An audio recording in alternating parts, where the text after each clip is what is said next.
50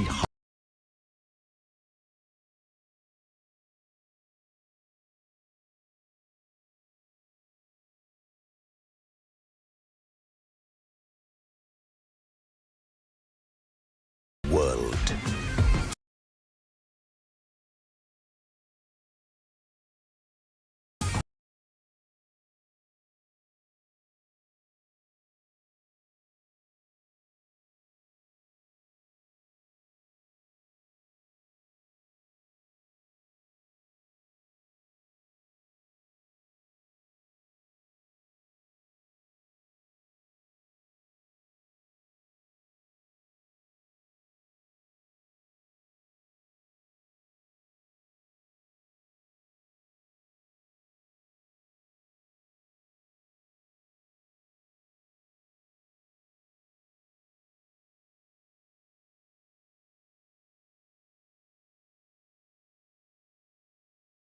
ഭാഗ്യങ്ങൾ സഹോദര സമുദായ അംഗങ്ങൾ, നമ്മളെ രണ്ട് ലോകത്തിലും വിജയികളുടെ കൂട്ടത്തിൽ ഉൾപ്പെടുത്തുമാറാകട്ടെ. ഒട്ടേറെ പ്രാധാന്യമുള്ള വിഷയങ്ങൾ ഉസ്താദ് സൂചിപ്പിച്ചു. എല്ലായിടവും കടന്നു കയറാനുള്ള സമയമുണ്ടാകുമെന്ന് തോന്നുന്നില്ല. കഴിയുന്നിടത്ത്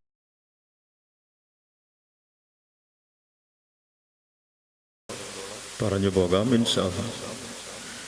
ഏറ്റവും പ്രധാനമായി സഫർ മാസത്തിൽ രണ്ട് വേർപാടുകൾ വേദനിപ്പിക്കുന്ന വേർപാടുകളാണ്. അതിലൊന്നാണ് CK ഉസ്താദ്. അല്ലാഹു തആല ദറജ ഉയർത്തുമാറാകട്ടെ. ഏറ്റവും ദുഃഖകരമായ കാര്യമാണ് മഹാനായ ശൈഖുനാ തഴവ ഉസ്താദ് ഖുദ്ദുസല്ലാഹു സിറഹുൽ വഫാത്തായത് സഫർ 29-നാണ്. ഈ രണ്ട് വഫാത്തുകൾ നടന്ന മാസമാണ്. അല്ലാഹു തആല അവരുടെ ബർസഖിയായ ജീവിതം വിജയപ്രദമാക്കട്ടെ. നമ്മളെ ജന്നാത്തുൽ ഫിർദൗസിൽ അവരുമായി ഒരുമിച്ച് കൂട്ടുമാറാകട്ടെ. CK ഉസ്താദിൻ്റെ അനുസ്മരണം പറയുമെന്ന് ഉസ്താദ് പറഞ്ഞതുകൊണ്ട് പറയുകയാണ്. CK ഉസ്താദിനെ ഞാൻ ആദ്യമായി കാണുന്നത് 1987-ലാണ്. അന്ന് ആദ്യമായി അഞ്ചാലുമൂട്ടിലെ വഅദിന് പോകുമ്പോഴാണ്. 83 മുതൽ ഞാൻ വഅദ് തുടങ്ങി. 87-ൽ അഞ്ചാലുമൂട്ടിൽ വഅദ് സംഘടിപ്പിച്ചപ്പോൾ അതിൽ ഫസലുദ്ദീൻ സാഹിബ് മരണപ്പെട്ടു പോയി.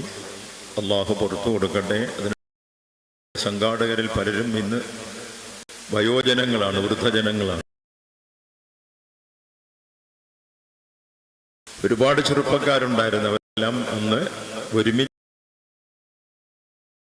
കൂടാൻ കാരണം അഞ്ചാലും ഇവര് വൈകുന്നേരം ഒരുമിച്ച് കൂടിയിരുന്ന് ചീട്ടുകളി മറ്റു പല പ്രശ്നങ്ങളും ആയിരുന്നു. പള്ളിയുമില്ല, നിസ്കാരമില്ല, ഒന്നുമില്ല. അതിൽ മരണപ്പെട്ടു പോയ ഫസലുദ്ദീൻ, അതുപോലെ അവിടെ കച്ചവടം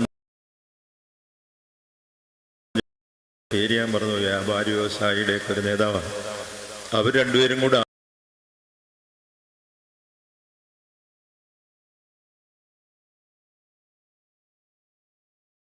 എല്ലാം കൂടെ സംഘടിപ്പിച്ച്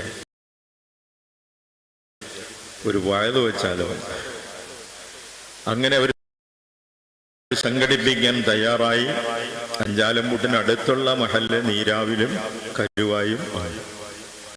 അവരുമായി കൂടിയാലോചിച്ചപ്പോൾ രണ്ടിടത്തെയും ഉസ്താദന്മാര്, നീരാവിലെ ഉസ്താദ് നമ്മുടെ റാത്തീബൊക്കെ ഓതിക്കൊണ്ടിരുന്ന ഫൈസൽ ലബയുടെ പിതാവ് മീരാ സാഹിബ് ലബ ദറജ ഉയർത്തും. പിന്നെ കരുവാ ഉസ്താദുമാണ്.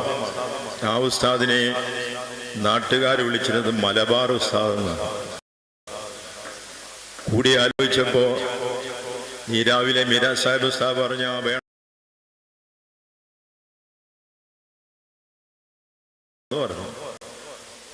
അപ്പൊ കരുവാ ഉസ്താദാണ് പറഞ്ഞത്, ഒരു മഹല്ല് പോരാ,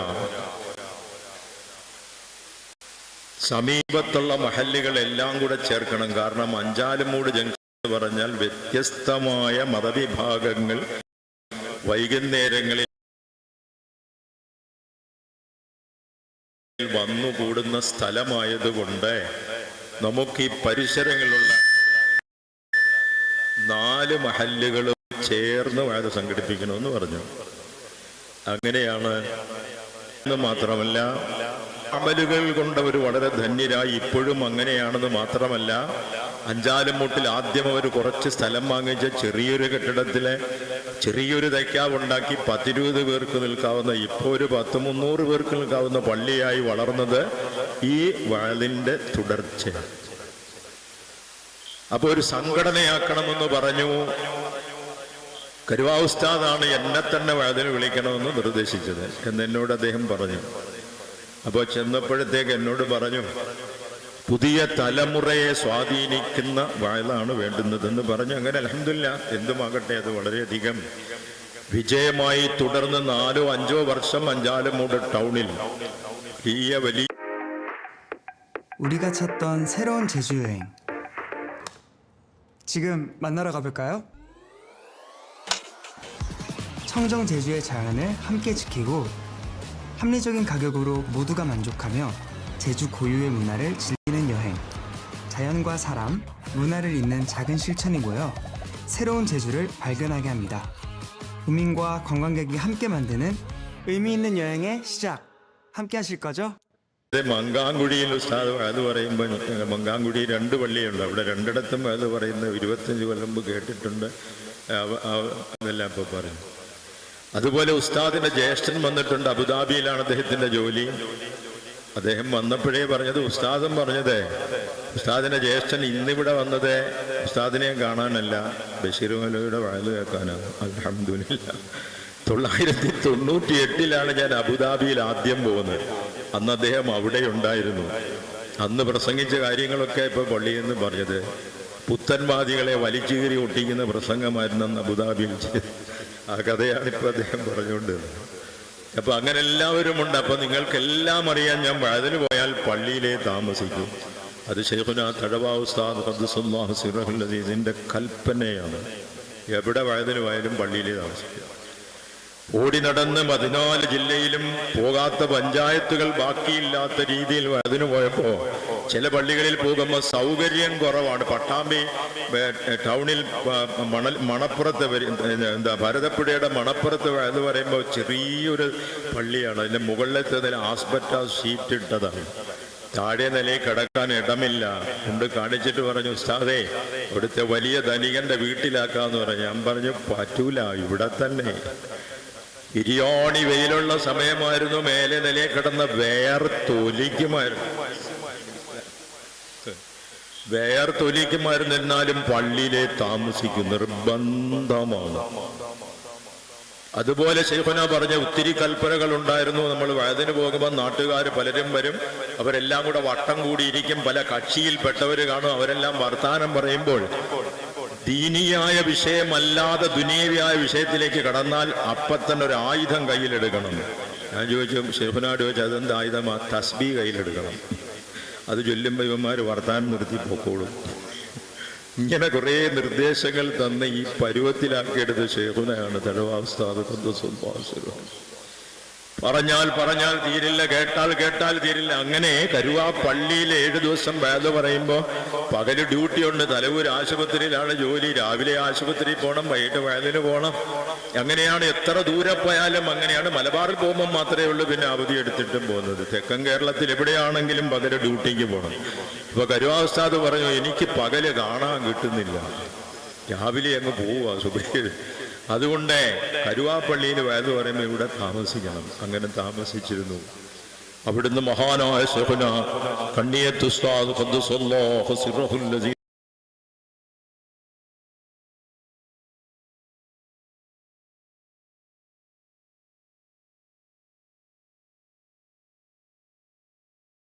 അത് പറഞ്ഞിട്ടുണ്ട്.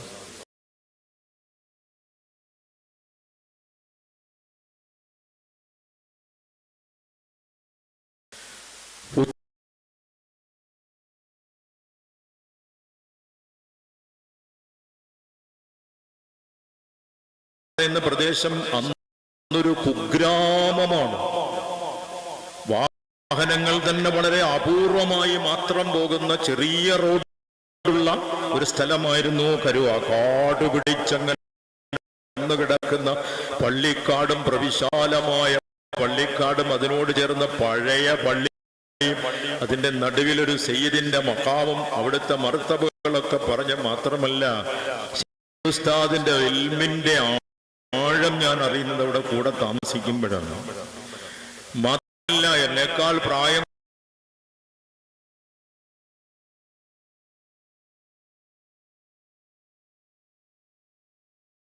മർത്തബകളുള്ള മനുഷ്യനാണ്. പക്ഷേ ഭക്ഷണം തരുന്നത് മുതൽ ചായ കൊണ്ട് തരുന്നത് വരെ മുത്താലിമീങ്ങൾക്കോ അവിടുത്തെ ഖാദിമീങ്ങൾക്കോ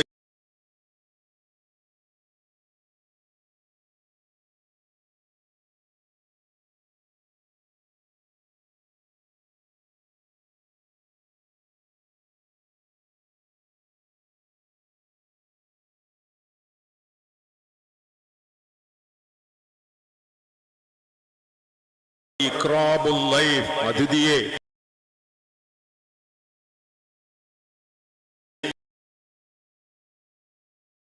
മുമ്പിൽ ഒരുപാട് കൂലിയുള്ളതാണ്.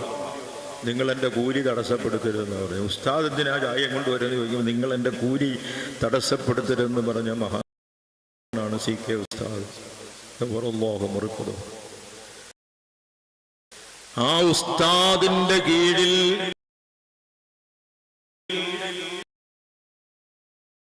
അലിഫ് മുതൽ പഠിപ്പിച്ച് ഈ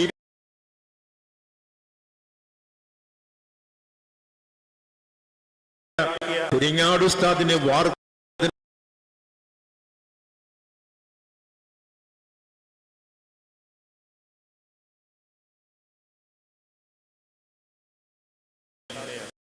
പിന്നെ കാലം കടന്നുപോയി, ഞാൻ പല വഴിക്ക് പോയി. 40 കൊല്ലക്കാലം ഒരേ മഹല്ലിൽ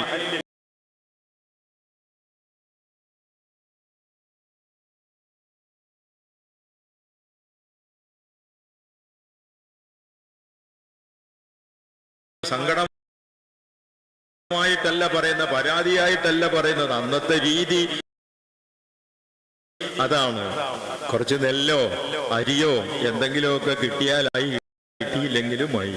അർത്ഥപട്ടിണി കിടന്നിട്ടുള്ള സമയങ്ങളും നടന്ന് നടന്ന് നടന്ന് വലഞ്ഞു വന്ന സംഭവങ്ങളും ഒക്കെ പറഞ്ഞിരുന്നു.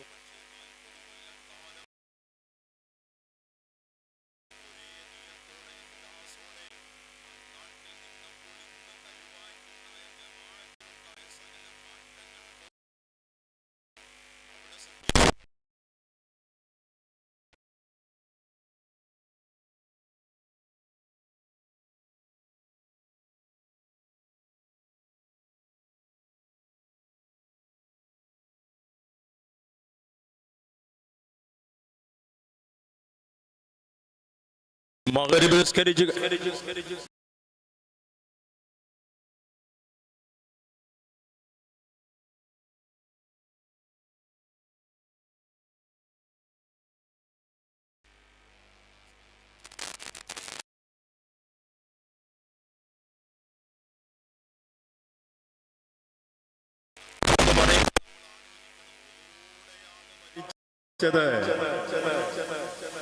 ഇനി അതിനപ്പുറം വല്ല പറയാനുണ്ട്.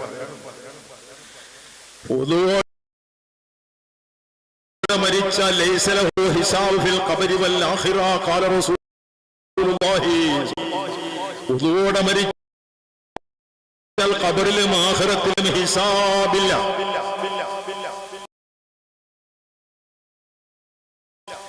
അവസാനത്തെ ഫർള് നിസ്കരിച്ചിട്ടാണ് പോയിരിക്കുന്നത്.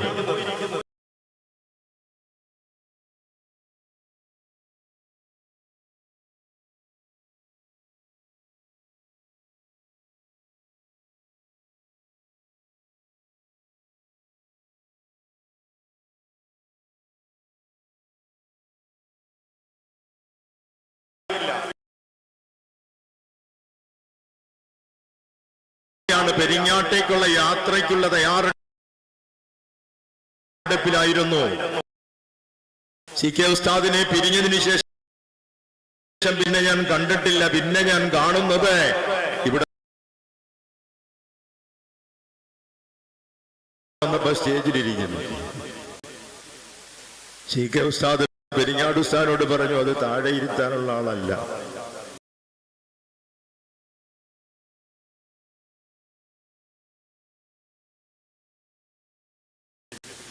CK ഉസ്താദ്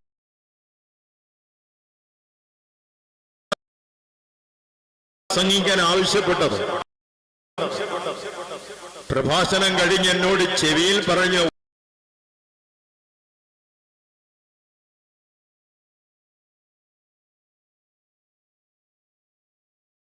ആ പഴയ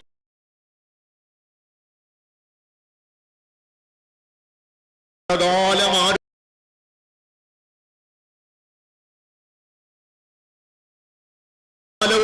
പെരിങ്ങാട് സ്വലാത്തിൽ പങ്കെടുക്കുകയും മഴ പറയുകയും വേണമെന്ന പഴയ ചെറിയ സ്റ്റേജിലിരുന്ന്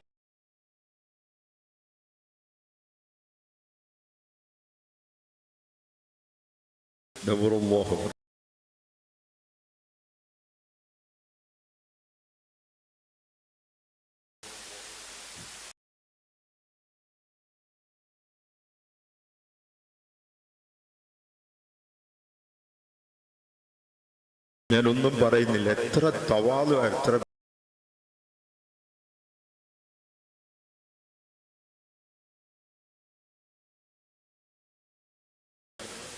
തലക്കെട്ടെടുത്തൊരു രൂപം ഞാൻ കണ്ടിട്ടേ ഇല്ല. എപ്പോഴായാലും പള്ളിയിൽ ഇരിക്കുന്ന ഒരു സമയത്ത് പോലും തലയെക്കെട്ട് ഊരി വെച്ചൊരു രംഗം ഞാൻ കണ്ടിട്ടില്ല. എത്ര സൂക്ഷ്മതയോടെ ചോദിച്ചു. കാരണം അത് ആരുടെ ശിഷ്യനാണെന്ന് ഓർക്കണം.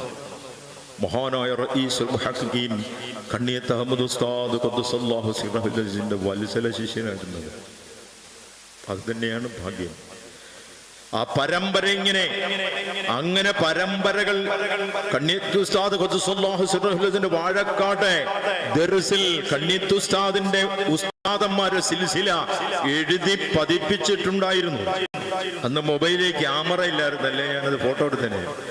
റസൂലുള്ളാഹി സ്വല്ലല്ലാഹു അലൈഹി വസല്ലമയിലേക്ക് ചെന്നെത്തുന്ന ഉസ്താദന്മാരുടെ പരമ്പര കണ്ണിയത്ത് ഉസ്താദ് ഖുദ്ദുസല്ലാഹു സിറഹുൽ അസീസ് എഴുതി രേഖപ്പെടുത്തിയിട്ടുണ്ടായിരുന്നു. ഖുത്ബി ഉസ്താദ് ഖുദ്ദുസല്ലാഹു സിറഹു തുടങ്ങിയ മഹാന്മാരുടെ ലിസ്റ്റുകളിൽ ആ പരമ്പരയിലാണ് പെരിങ്ങാട് ഉസ്താദ് വന്നിരിക്കുന്നത്. പിന്നെ മോശമാവുക രണ്ടു തരത്തിൽ. മറ്റൊരു ഉസ്താദാണ് KP ഉസ്താദ്. അല്ലാഹു ദീർഘായുസ് കൊടുക്കട്ടെ. തവല്ലല്ലാഹു ഉംറഹു വദല്ലിഹു ആമീൻ. കണ്ണിയത്ത് ഉസ്താദ് ഖുദ്ദുസല്ലാഹു സിറഹുൽ അസീസിന്റെ ജീവിച്ചിരിക്കുന്ന ശിഷ്യന്മാരിൽ തെക്കൻ കേരളത്തിലെ ഏക വ്യക്തിത്വമാണ് KP ഉസ്താദ്. അവിടെയും പെരിങ്ങാട് ഉസ്താദ് ഓതിയിട്ടുണ്ട്. രണ്ട് വഴികളും ചെന്ന് മുട്ടുന്ന വഴികളൊക്കെ നമ്മൾ ചിന്തിക്കും. ശൈഖുനാ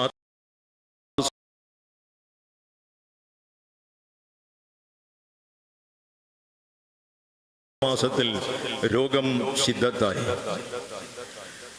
രോഗം അധികരിച്ചപ്പോൾ ഞാൻ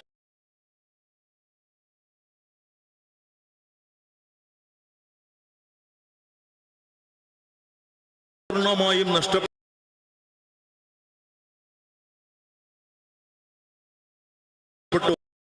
ഏതാണ്ട് 2 ആഴ്ച മുമ്പ് ഞാൻ കാണാൻ ചെന്നപ്പോൾ അടുത്ത് ചെന്നപ്പോൾ ചോദിച്ച ആരാ?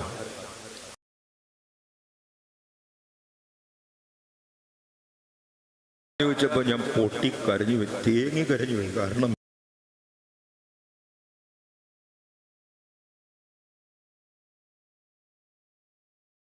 നിഴല് പോലെ എന്നെ കണ്ട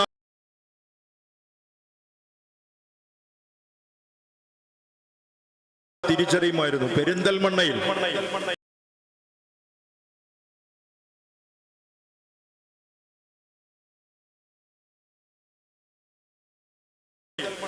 മലബാറിലെ പെരിന്തൽമണ്ണയിൽ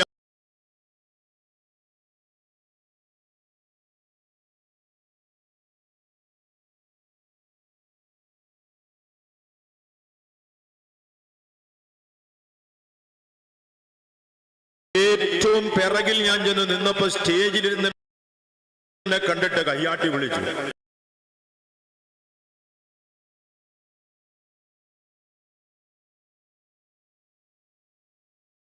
കേറൂല ശൈഖുനാ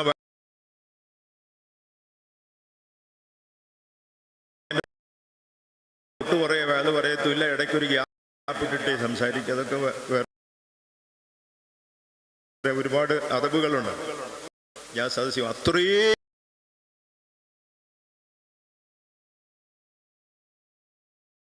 ശൈഖുന തൊട്ടടുത്ത്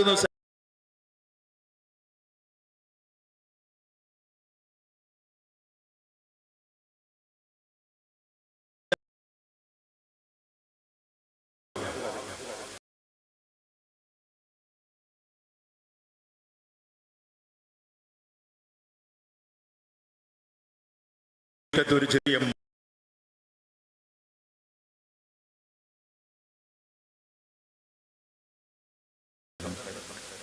മുഖത്തിൽ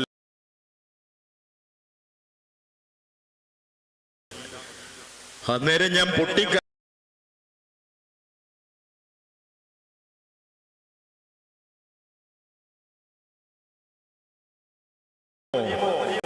ഒന്നും സങ്കടപ്പെടേണ്ട കാര്യമില്ല. ഖദറും ഖളായും നടക്കും. സഫർ മാസത്തിൽ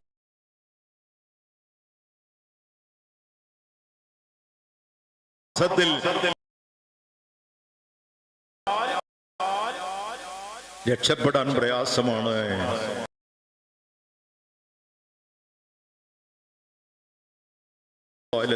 രോഗം സിദ്ധത്തായത് സഫർ മാസത്തിലാണ്. അടുത്ത വാക്യം, അടുത്തതൊരു ഉപദേശമാണ്. മുറുകെ പിടിച്ചോ റബ്ബിനെ നീ എപ്പോഴും, നീങ്ങാത്ത തണലാ നീ മരിച്ചാലപ്പോഴും, ആരും എനിക്കില്ലല്ലോ നീ എന്നും പറഞ്ഞു നീ, എന്നാൽ അവൻ അതിനു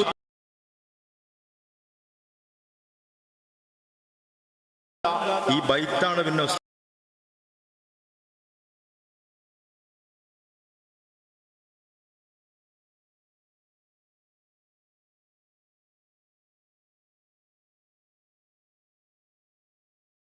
നീ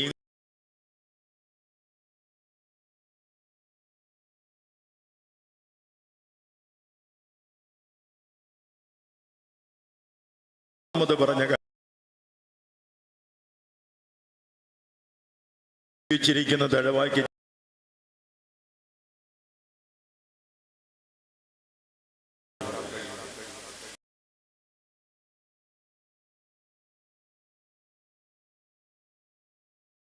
പ്പെട്ട് കഴിഞ്ഞാൽ റൂഹിനെ എത്താനുള്ള അനുവാദം കൊടുക്കുമെന്ന് അല്ലാഹു എത്തിക്കട്ടെ.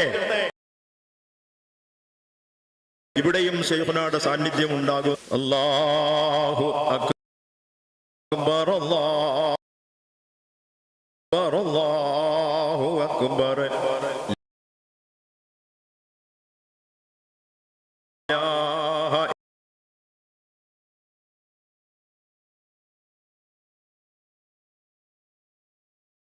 അല്ലാഹു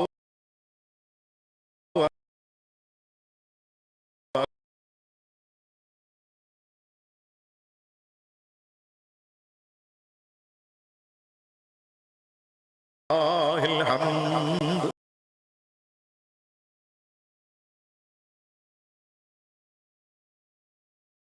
എന്നെ അബൂ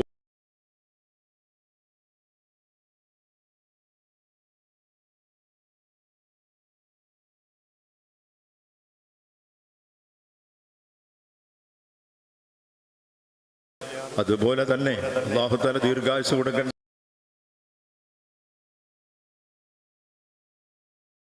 മുഹീദ്ദീൻ ഖാദിരി പുലവരെ തുടങ്ങിയ മഹാരഥൻ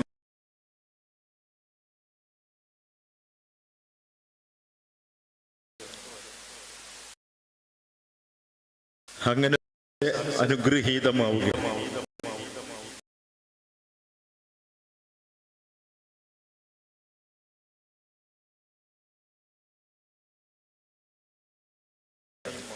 ഇനി മറന്നു പോകാൻ സാധ്യതയുള്ള ഒരു കാര്യം ഉസ്താദിനോട് ഞാൻ പറഞ്ഞു.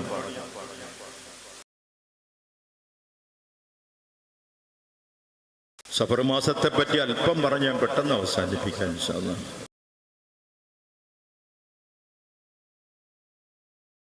നിങ്ങളെല്ലാം കണ്ടുകൊണ്ടിരിക്കുന്ന ഒരു സംഭവം,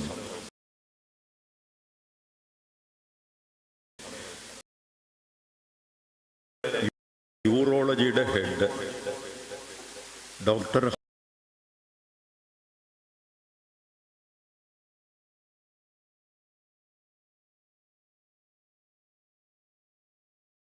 അറിയാത്തവരാരുമില്ലല്ലോ.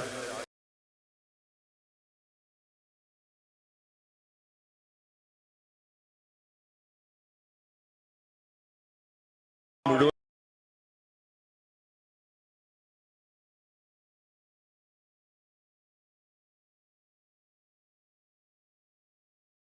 ഡോക്ടർ ഹാരിസ്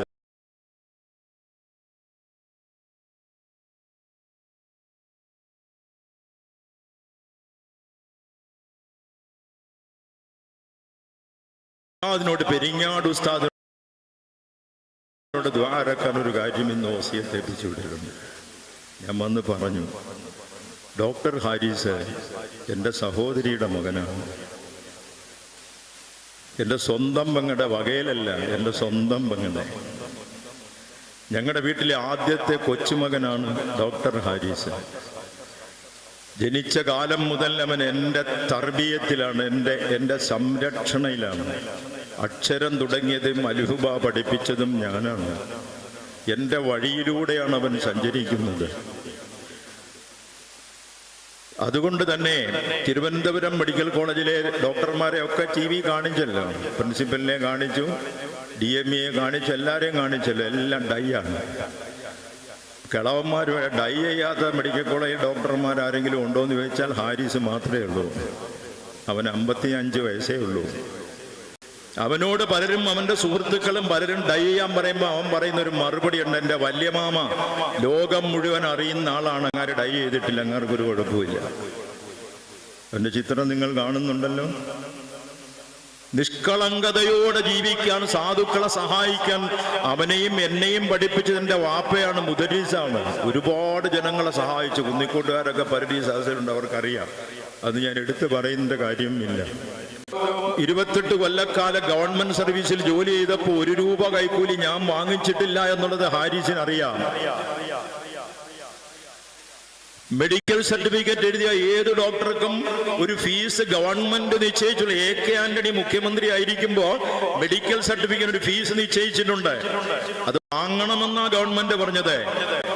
നെഞ്ച് പറയാം, 28 കൊല്ലം ഗവൺമെന്റ് സർവീസ് എന്നിട്ട് മെഡിക്കൽ സർട്ടിഫിക്കറ്റിന് പോലും 1 രൂപ ഞാൻ മേടിച്ചിട്ടില്ല. എൻ്റെ വഴിയിലാണ് ഹാരിസ് പോകുന്നത്.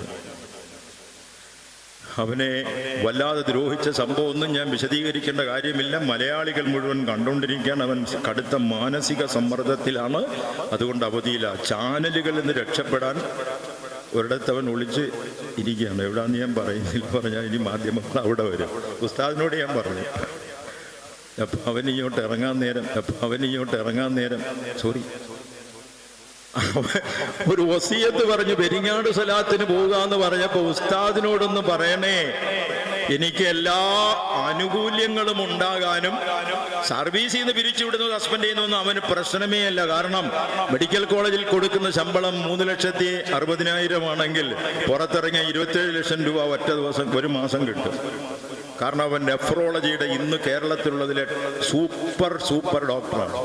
ഇംഗ്ലണ്ടിലും ഒക്കെ പോയി പഠിച്ചതാ. എന്തുകൊണ്ട് അവൻ യൂറോളജി തിരഞ്ഞെടുത്തു, എന്തുകൊണ്ട് ആ മെഡിക്കൽ കോളേജിൽ തന്നെ വന്നു എന്ന് ചോദിച്ചാൽ, അവൻ സർക്കാർ സ്കൂളിലാണ് പഠിച്ചത്. ആ കാലഘട്ടത്തിൽ എൻ്റെ സഹോദരി കല്ലറ ഗവൺമെന്റ് ഹൈസ്കൂളിലെ അധ്യാപികയായിരുന്നു. കല്ലറക്കാരൊക്കെ ഉണ്ട്. അബ്ദുൽ വഹാബ് കല്ലറക്കാരനാണ്. എൻ്റെ പെങ്ങളുടെ പേര് ഐഷ ബീവി എന്നായിരുന്നു. പെങ്ങൾ മരിച്ചുപോയി 50-ാമത്തെ വയസ്സിൽ ക്യാൻസർ വന്നിട്ട് പെട്ടെന്ന് എൻ്റെ പെങ്ങൾ മരിച്ചു. ഡിറ്റക്ട് ചെയ്യാൻ താമസിച്ചു. അന്നിവൻ ഹൗസ് സർജറി കഴിഞ്ഞിറങ്ങിയതേ ഉള്ളൂ.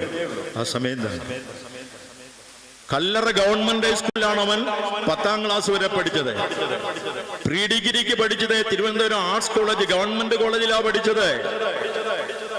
അങ്ങ് തൃശ്ശൂരിലും BC തോമസിന്റെ അവിടെയും പാലായിലും ഒന്നും അവൻ എൻട്രൻസ് പഠിക്കാൻ പോയില്ല. അവർ ട്യൂട്ടോറിയൽ എന്ന് പറഞ്ഞ തിരുവനന്തപുരത്ത് ഒരു ട്യൂട്ടോറിയൽ ഉണ്ടായിരുന്നു.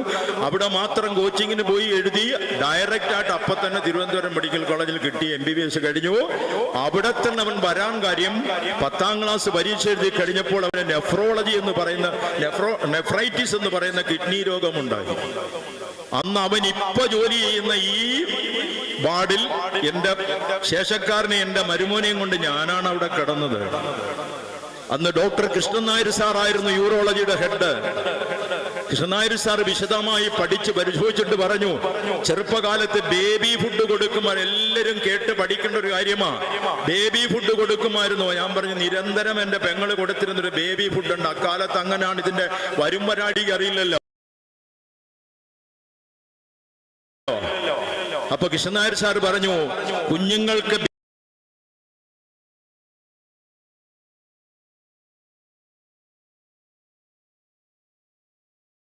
ഈ കമ്പനി തന്നെയാണ്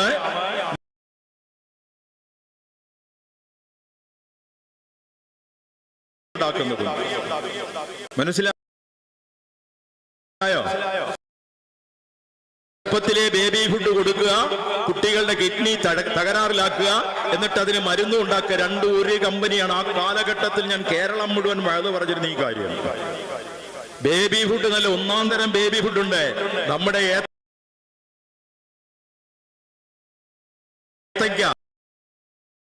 കൊടുക്കുക, കൂവരൊക്കെ കുറുക്കി കൊടുക്കുക. ആശുപത്രി ഞാൻ ജോലി ചെയ്യുന്ന സമയത്ത് മെല്ലിച്ച ഒരു കുഞ്ഞിനെ കൊണ്ടുവന്നു. എന്തു കൊടുത്തിട്ടും നന്നാകുന്നില്ല.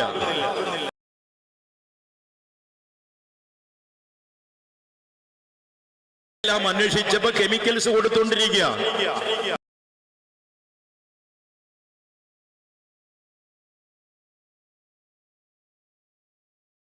അടുത്ത മാസം ഒരു പൊടി ഉണ്ടാക്കിക്കൊണ്ട് തരാം, ഇത് പാലിൽ ചേർത്ത് കുറുക്കി കൊടുക്കാൻ പറഞ്ഞു. ഒരു മാസം കൊടുത്തപ്പം ചെറുക്കന്റെ വണ്ണം കൂടി. ഒരു മാസം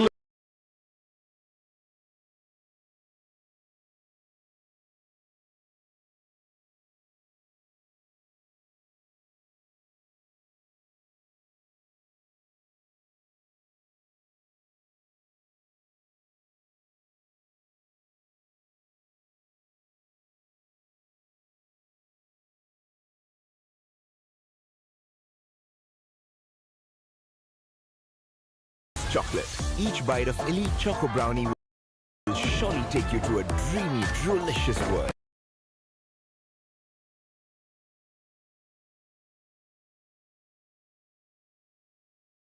നല്ല ബേബി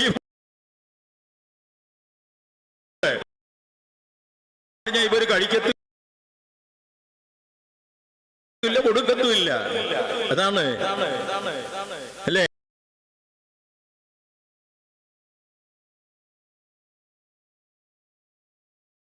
പ്രയോഗിക്കാൻ പറഞ്ഞില്ലേ? ആ കൂട്ടത്തിൽ ചികിത്സയിലും ഒരുപാട് ഹക്മത്തുണ്ട്. അങ്ങനെ ഈ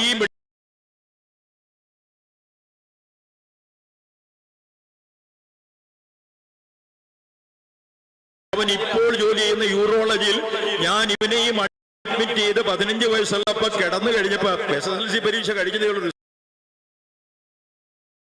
റിസൾട്ട് പോലും വന്നില്ല. അന്ന് ആ വാർഡിൽ വെച്ച് ഞാൻ അവനോട് പറഞ്ഞു,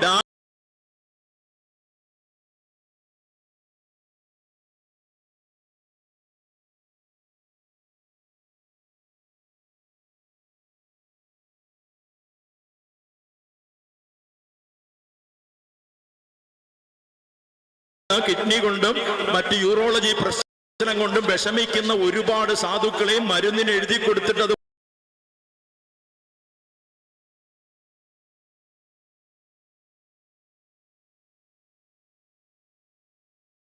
കിടന്ന് തൊട്ടടുത്ത ബെഡിൽ കിടന്ന് കരയുന്ന വല്യമ്മയും ഞങ്ങൾ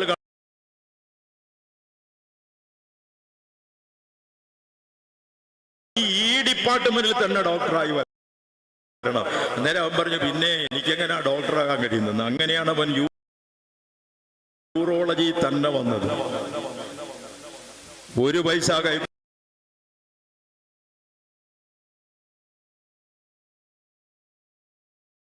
നിങ്ങൾ കണ്ടതാണ്. നടന്നാണ് പലപ്പോഴും ആശുപത്രി പോകുന്നത്, ചിലപ്പോ ബൈക്കിലും പോകും. അവിടുത്തെ സ്ഥലം MLA ആയിരുന്നു.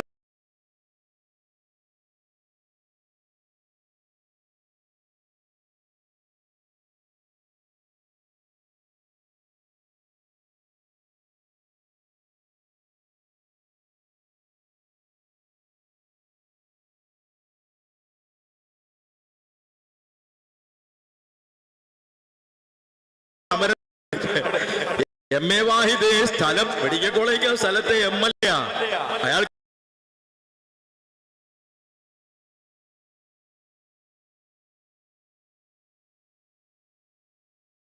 ഡോക്ടർ ഹാരിസ് പറഞ്ഞു, അദ്ദേഹത്തെ വിളിച്ചപ്പോ പറഞ്ഞു, ഹാരിസിനോട് പറഞ്ഞു എനിക്ക് പ്രൈവറ്റ് ആയിട്ടൊന്ന് കാണണം, എവിടെ വന്നാ കാണാമെന്ന്. എന്റെ ശേഷം ഹാരിസ് പറഞ്ഞ മറുപടി എന്താണെന്നറിയാമോ?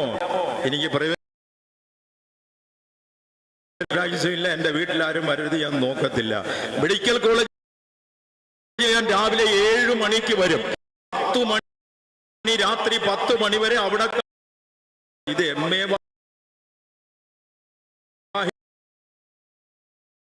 കുഞ്ഞുവല്ലാതെ സങ്കടത്തിൽ ഒരു തുരുമ്പിന്റെ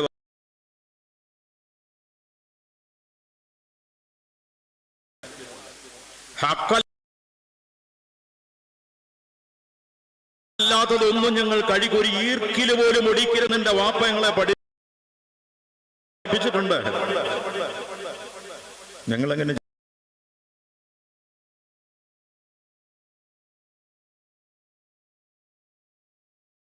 ചെയ്യുന്നവരല്ല. അതുകൊണ്ട് എന്തിനാ ഇത്രയും സങ്കടത്തോട് പറഞ്ഞു?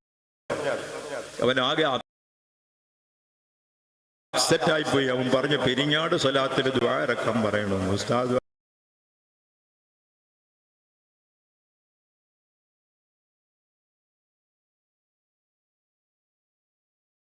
നിങ്ങളെല്ലാം ദുആ ഇറക്കണം, അല്ലാഹു സലാമത്താക്കട്ടെ. ഇത് സ്പീഡിനിടെ ചിലപ്പോൾ മറന്നു പോയതുകൊണ്ടാണ് ഞാൻ ആദ്യമേ പറഞ്ഞു.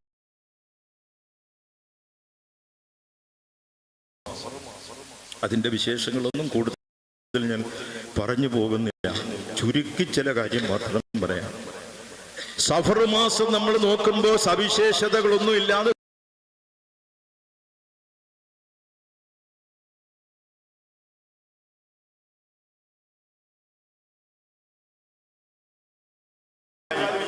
പക്ഷെ ആ മാസത്തിന് ചില സവിശേഷതകളുണ്ട്. ആ മാസത്തിന്റെ പേര് സഫർ എന്നാണ്. കൈരളി ചാനലിൽ ഞാൻ ഏറെക്കാലം അവതരിപ്പിച്ച പരിപാടിയായിരുന്നു ആരോഗ്യം ആത്മീയം. അപ്പൊ അതിന്റെ അവസാനം ചോദിക്കാം, ചാനലിൽ അവതരിപ്പിക്കുന്ന സമയത്ത് അങ്ങ് പാലക്കാട് ജില്ല എവിടുന്നോ എന്നൊരു ചെറുപ്പക്കാരൻ, ഒരു മുസ്ലിം ചെറുപ്പക്കാരൻ ചോദിച്ചൊരു ചോദ്യമാണ്.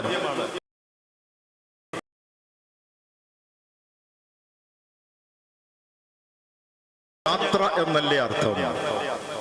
ഈ മാസത്തിനെന്താ സഫർ എന്ന് പേര് കൊടുത്തത്? യാത്രയും ഈ മാസവുമായി ബന്ധവുമുണ്ടോ? നബി സല്ലല്ലാഹു അലൈഹി വസല്ലമയുടെ യാത്രയുമായോ ദീനിന്റെ യാത്രയുമായോ വല്ല ബന്ധവുമുണ്ടോ?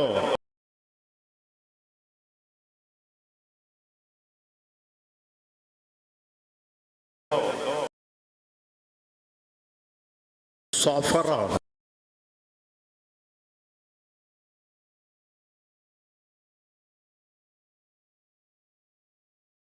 മാസത്തിന്റെ പേര് സ്വാദാണ്.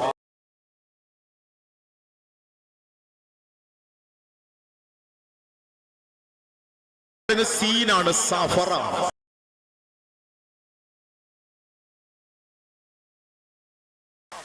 തെറ്റിദ്ധരിക്കണ്ട, മാസത്തിന്റെ പേര്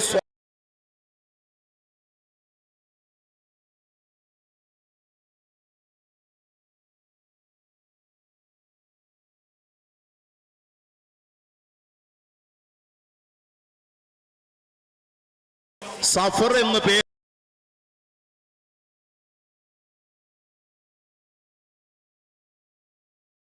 ധാരാളം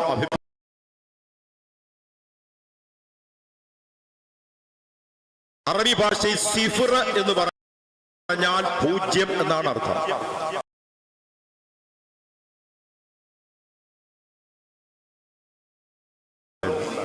പൂജ്യത്തിന്റെ വില കണ്ടുപിടിച്ച അറബികൾ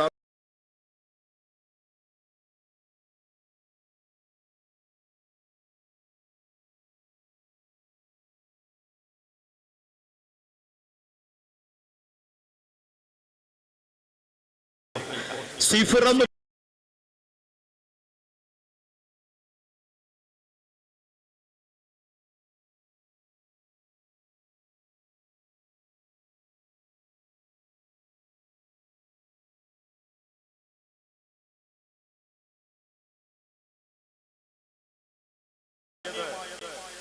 അതിന്റെ കാരണം ഇന്ന ഇന്നല്ലാഹി ഇദ്ദത്ത ശുഹൂരി സിനാശ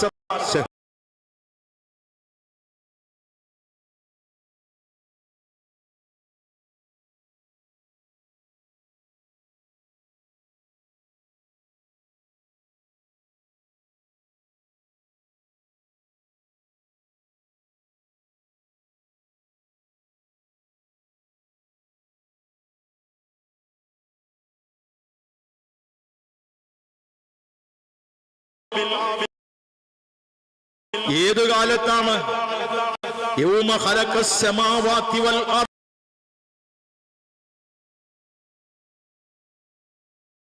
ആകാശഭൂമി സൃഷ്ടിക്കുമ്പോഴേ അല്ലാഹു മാസങ്ങളുടെ കണക്കുകളും പേരുകളും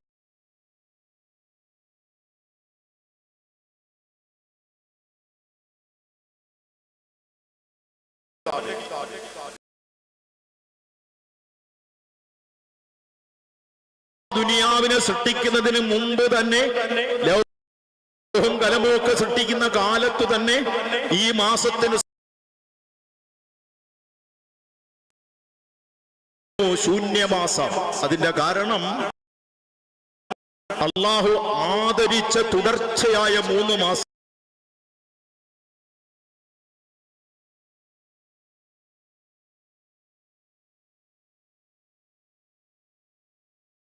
നാലാമത്തത് റജബ്.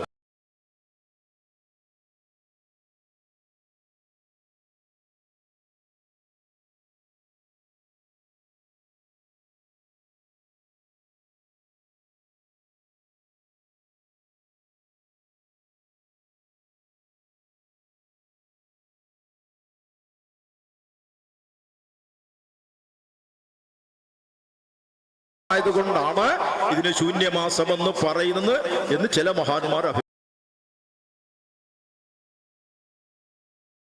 പറയുന്നത് ആദരവായ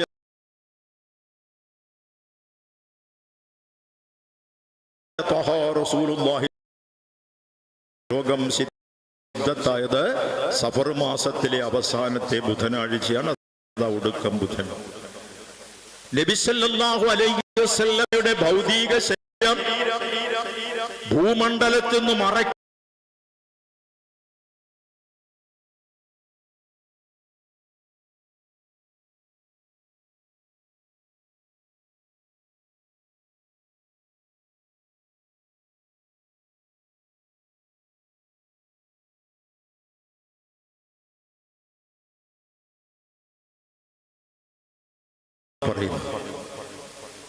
അതുകൊണ്ട് അറബി ഭാഷ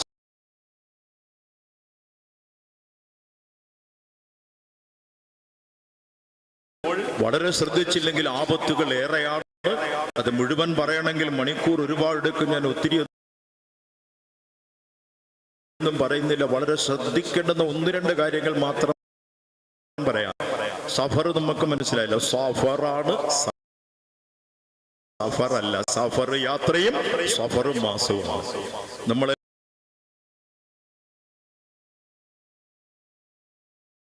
അമ്മേ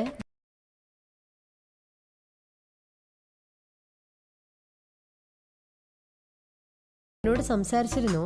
ഇവിടെ ഇങ്ങനെ വെറുതെ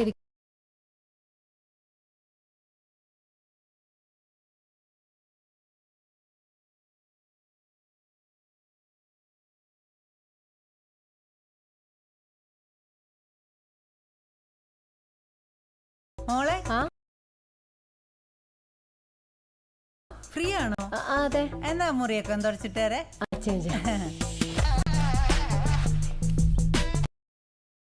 മോളെ ഫ്രീ ആണോ? രാത്രിയിലേക്ക് 40 ചപ്പാത്തി ഉണ്ടാക്കി വെച്ചേക്കണം കേട്ടോ.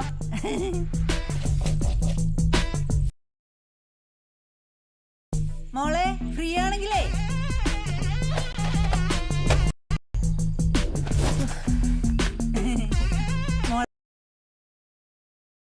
അമ്മയ്ക്കൊരു കൊതി തേങ്ങാ ചമ്മന്തി കൂട്ടാനേ. മോളെ തെങ്ങമ്മ കയറി ഫ്രീ ആവുമ്പോ മതി. മോളെ ഫ്രീ ടൈമിൽ ഇതൊക്കെ ചെയ്യും.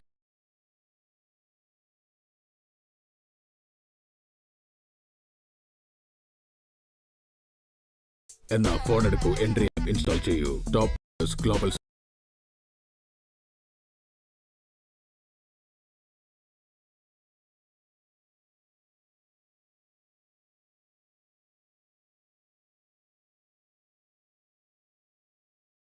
ഒഴിവാക്കി എന്താകും? സത്വമാകും.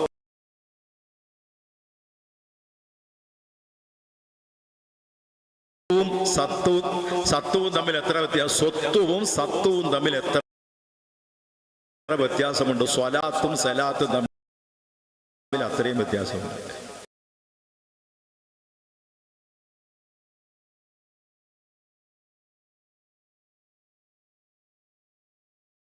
എന്ന് പറഞ്ഞാൽ സ്വലാത്ത് നിസ്കാരം എന്നർത്ഥമുണ്ട്, പ്രാർത്ഥന എന്നർത്ഥമുണ്ട്, അനുഗ്രഹം എന്നർത്ഥമുണ്ട്.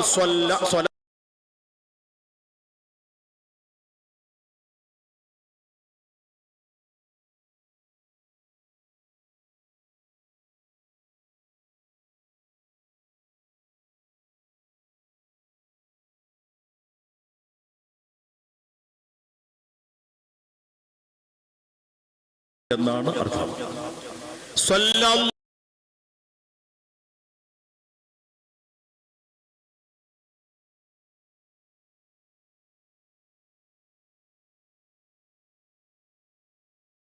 മുഹമ്മദ് സല്ലല്ലാഹു അലൈഹി വസല്ലം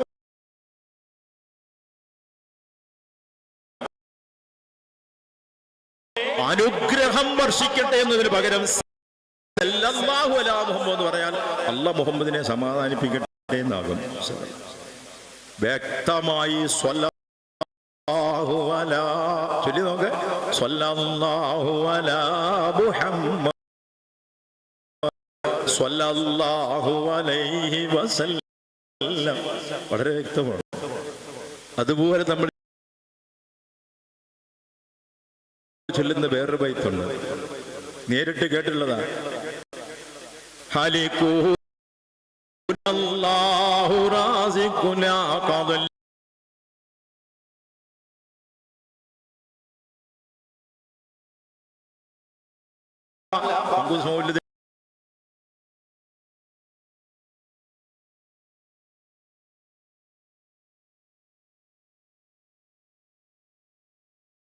പലരും ചൊല്ലുന്ന ഞാൻ ശ്രദ്ധിച്ച് കേട്ടിട്ടായി പറയുന്നത് ഹാലിഖ്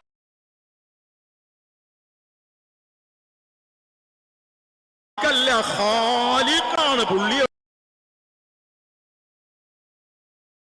ബഹുഭൂരിപക്ഷം പേർക്കും അറിയാം വയ്യാത്ത സാധാരണക്കാർക്ക് വേണ്ടിയായി പറയുന്നത്. ഖാലിഖൂനല്ലാഹ്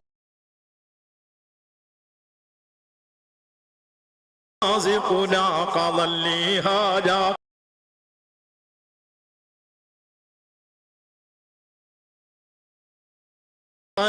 ഖാലിഖ് എന്ന് പറഞ്ഞാൽ സൃഷ്ടാവ്. ഖലഖ സൃഷ്ടിച്ചു. ഖാലിഖ്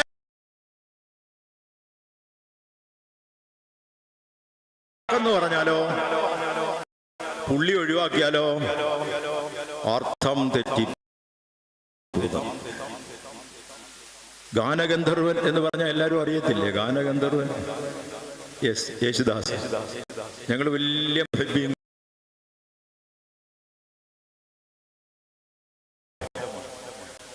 വിയൻകുട്ടി സാഹിബ് മാപ്പിളപ്പാട്ട് റെക്കോർഡ് ചെയ്യാൻ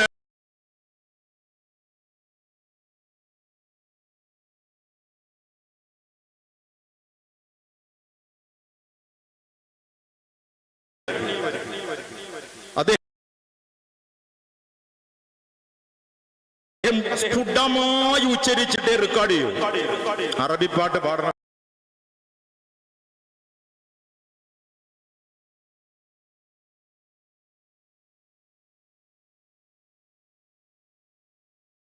അല്ലെ നേരിട്ട് ചോദിക്കും.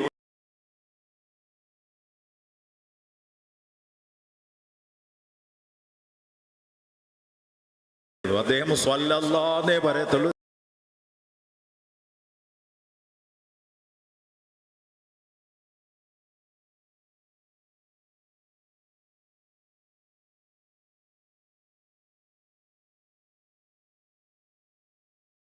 സ്ഥലത്ത് വന്ന് വായത് കേൾക്കാൻ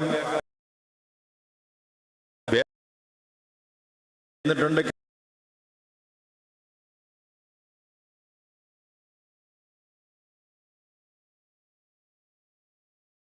ദിവസവും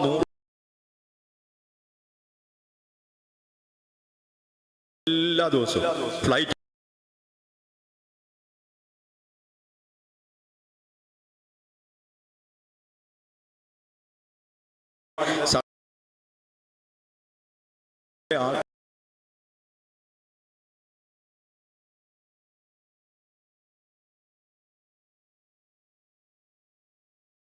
ആയാലും ഷഹാദത്ത് പറയാതെ രക്ഷയില്ലാതെ ഞാൻ പഠിപ്പിച്ചിട്ടുണ്ട്. ബിയ്യംകുട്ടി സാഹിബ് മാപ്പിളപ്പാട്ട് റെക്കോർഡ് ചെയ്യുന്നു തരങ്ങിണിയിൽ. ദാസേട്ടൻ എന്നെ വിളിച്ചു, നിനക്ക് എപ്പോഴാ ഒഴിവുള്ളതെന്ന് ചോദിച്ചു. കാരണം മാപ്പിളപ്പാട്ട് റെക്കോർഡ് ചെയ്യണേ നീ അടുത്ത് വേണം. എനിക്ക്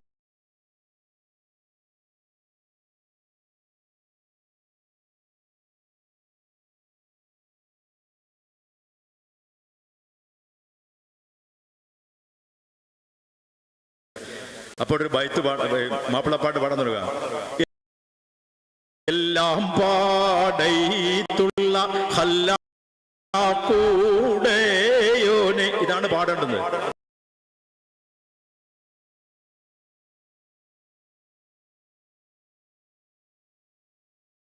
ദാസേട്ടൻ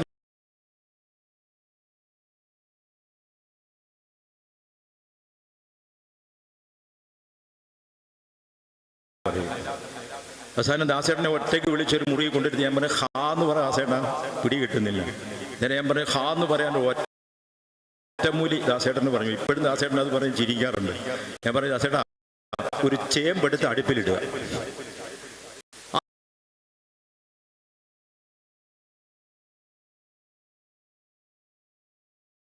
എങ്ങനെ പറയും ഹാ എന്ന് പറയാ, അതന്നെ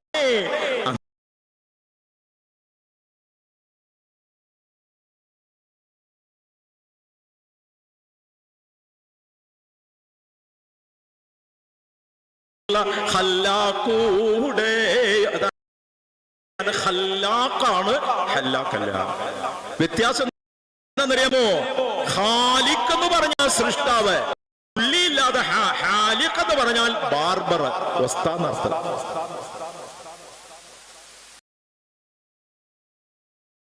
അല്ലാഹ് എന്ന് പറയുമ്പോ വസ്താന്നായി പോരുത്, ഖാലിഖ് എന്ന് പറയാം.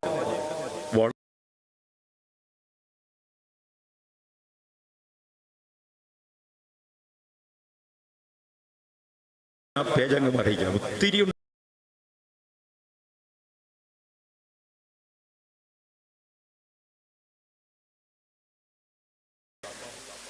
ഇസ്ലാം ആകണമെങ്കിൽ എന്ത് വേണം? ഷഹാദത്ത് കലിമ ചൊല്ലണം. ഷഹാദത്ത് കലിമയിൽ ആദ്യം പറയുന്നതാണ് ലാ ഇലാഹ ഇല്ലല്ലാഹ്. അശ്ഹദു അൻ ലാ ഇലാഹ ഇല്ലല്ലാഹ്. എത്ര ഗുരുതരമായ തെറ്റി ലാ ഇലാഹ ഇല്ലല്ലാഹ് പറയുന്നതിലുണ്ടെന്നറിയാവോ? പലരും പറയുന്ന ലാ ഇലാഹ ഇല്ലല്ലാഹു, ലാ ഇലാഹ ഇല്ലല്ലാഹ്, ലാ ഇലാഹ ഇല്ലല്ലാഹ്, ലാ ഇലാഹ ഇല്ലല്ലാഹ്. ലാ ഇലാഹയല്ല, ഇവിടെ അംസാണ്. ലാ ഇലാഹ ഇല്ലല്ലാഹ്, ലാ ഇലാഹ ഇല്ലല്ലാഹ് ഗുരുതരമായ തെറ്റ്. ലാ ഇലാഹ ഇല്ലല്ലാഹ്, ഇലാഹ ഇലാഹ പഠിപ്പിച്ചെന്ന് പറയണം. ലാ ഇലാഹ ഇല്ലല്ലാഹ്, ലാ ഇലാഹ എന്ന് പറയും നിർത്തരുത്, അത് ഗുരുതരമായ തെറ്റ്, അല്ലാഹ് ഇല്ലെന്നായി പോകും. അതിന്റെ ഗൗരവം കൊണ്ടാണ് അത്തഹിയ്യാത്തിലിരിക്കുമ്പോൾ അശ്ഹദു അൻ ലാ ഇലാഹ ഇല്ലല്ലാഹ് എന്ന് പറയുമ്പോൾ വിരല് ചൂണ്ടാൻ പറഞ്ഞു. എന്തിനാന്നറിയാമോ? ലാ ഇലാഹ എന്ന് പറയുമ്പോൾ മരിച്ചു പോയെങ്കിൽ കാഫിറായി പോകും. അതിനാ വിരല് ചൂണ്ടി, അത് ആ വിരല് ചൂണ്ടുമ്പോൾ മൗത്തിനെ ഓർക്കണം. ലാ ഇലാഹ ഇല്ലല്ലാഹ് പറഞ്ഞാൽ ഒത്തിരി അങ്ങനെ പോകും. അങ്ങനെ സഫർ മാസത്തിന് സഫറാണ്, സഫറല്ല. ഒന്നുകൂടി രണ്ട് കിതാബിൽ കണ്ട ഒരു വിഷയം പറഞ്ഞ് ഞാൻ പെട്ടെന്ന് അവസാനിപ്പിക്കാം. സഫർ മാസം ഒന്നിനും കൊള്ളത്തില്ല, അത് ഐശ്വര്യമുള്ള മാസമല്ല. പഴയ കാലത്ത് എനിക്ക് ഓർമ്മയുണ്ട്, കല്യാണം നടത്തൂല സഫർ മാസത്തിൽ. റസൂലുള്ളാഹി സ്വല്ലല്ലാഹു അലൈഹി വസല്ലമയുടെ കൂടെയുള്ള ഭയങ്കരമായ സ്നേഹം കൊണ്ടായിരിക്കാം, ഹുബ്ബ് കൊണ്ടായിരിക്കാം. കാരണം ഒടുക്കം ബുധനുള്ള മാസമല്ലേ, അതുകൊണ്ടായിരിക്കാം. പക്ഷേ കല്യാണം നടത്താതിരിക്കുകയോ ശുഭകരമായ ഒരു കാര്യം ചെയ്യാതിരിക്കുകയോ സഫർ മാസത്തിൽ അങ്ങനെ ചെയ്യേണ്ടുന്ന ഒരു കാര്യമില്ല. എന്തുകൊണ്ടെന്നറിയാമോ? രണ്ട് കിതാബിൽ കണ്ട കാര്യം. ഒന്ന്, മഹാനായ ഇബ്നു കസീർ ഇമാം ഇബ്നു കസീർ റളിയല്ലാഹു അൻഹുവിന്റെ താരീഖ് എന്ന കിതാബിലും അൽ മദ്ദു വൽ ജസറു ഫീ താരീഖിൽ ഉമമിൽ ഇസ്ലാമിയ എന്ന 2 കിതാബിൽ ഞാൻ കണ്ടൊരു വിഷയമാണ് റസൂലുള്ളാഹി സ്വല്ലല്ലാഹു അലൈഹി വസല്ലമയുടെ ആദ്യത്തെ കല്യാണം ഖദീജത്തുൽ കുബ്ര റളിയല്ലാഹു അൻഹയെ കല്യാണം കഴിച്ചത് സഫർ മാസത്തിലാണ്. വല്ല ദോഷമുണ്ടായോ? വല്ല ദോഷമുണ്ടായോ? ദോഷമുണ്ടായില്ലെന്ന് മാത്രമല്ല, അനാഥനായി അലഞ്ഞുകൊണ്ടിരുന്ന റസൂലുള്ളാഹി സ്വല്ലല്ലാഹു അലൈഹി വസല്ലമയ്ക്ക് സന്തോഷമുണ്ടായി, ധനമുണ്ടായി, സ്വന്തമായ വീടുണ്ടായി, റിസാലത്ത് കിട്ടി.